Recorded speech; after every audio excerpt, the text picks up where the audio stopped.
চলো আজকে রাতালুকি করে নিই। তাড়াতাড়ি আমি ওর মেকআপটা করে নিয়েছি, কলকাটাও করে নিয়েছি, বাট হেয়ারটা আমি একটু ডিফারেন্স করার চেষ্টা করেছি, যেহেতু এটা ভীষণ ট্রেন্ডিং এ ছিল আর আমার এটা করার ভীষণ ইচ্ছা ছিল। এই হেয়ার স্টাইলটা করতে আমার একটু বেশ সময়ই লেগেছিল। হেয়ার স্টাইলটা একদম ডান। তোমরা কিন্তু অবশ্যই জানিও যে হেয়ার স্টাইলটা কেমন লাগছে। মডেলকে আমি টেনে হিচড়ে শুটে নিয়ে গেলাম, কারণ মডেল এখন আয়নার সামনে দাঁড়িয়ে দাঁড়িয়ে ক্যাট মারবে, আই মিন রিলস করবে। আমি বললাম না, রিলসটা আগে না, আগে শুটটা করে নাও, তারপরে যা ইচ্ছা যেরকম ভাবে তুমি রিলসটা বানিও, প্লিজ চলো তাড়াতাড়ি গিয়ে শুটটা করো। যাই হোক, ওকে শুটটায় বসিয়ে দিলাম। তো দেখো আমার মডেল কি সুন্দর ন্যাকামো করছে, মানে ঢং করছে। মানে আমি এটা মজা করলাম, প্লিজ এটা সিরিয়াসলি নিও না। যাই হোক, আমার ফার্স্ট লুকটা একদম কমপ্লিট হয়ে গেল শুট করাটা। এবার আমি সেকেন্ড লুকে বসবো। আমার সেকেন্ড মডেলটা তো একদম আগেই চলে এসেছে, একদম পাঞ্চুয়াল। আমাকে মডেলটা বললো, দিদি আমি রেডি, তাড়াতাড়ি শুরু করো।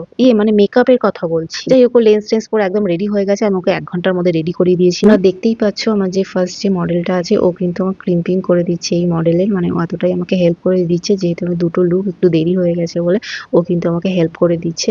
ভীষণ ভালো একটা মেয়ে। আর তোমরা যদি ওর ফেসে, মানে ফার্স্ট যে মডেলের কথা বলছি, সে তার ফেসে যদি তুমি কাজ করতে চাও, তুমি আমার ফার্স্ট মডেলের ফেসে কাজ করতে চাও, তাহলে কন্ট্যাক্ট করতে পারো, আমাকে ইনবক্স করবে, আমি না কন্ট্যাক্ট নাম্বার শেয়ার করে দেবো। তো রিসেপশন একটা হেয়ার স্টাইল করবো। হেয়ারের কিছুটা পোর্শন বার্ন করে হেয়ার এক্সটেনশন লাগিয়ে বাকি হেয়ারটা কাজ করে নিলাম। বেস জুয়েলারি পরিয়ে আমি একদম ওকে রেডি করিয়ে দিলাম। আর এই লুকে সিঁদুর না পরলে একদমই ভালো লাগছিল না দেখলাম, তো আমি একটু সিঁদুর পরিয়ে দিলাম। 2025 আর 26-এর ব্রাইডাল বুকিং চলছে। যাদের আমার কাজ ভালো লাগে, আমাকে দিয়ে তোমাদের স্পেশাল দিনের মেকআপ করতে চাইছো, তারা তাড়াতাড়ি আমাকে বুকিং করো। কন্ট্যাক্ট নাম্বার আমি ক্যাপশনে দিয়ে দেবো। তো তোমাদের সাথে কথা বলতে বলতে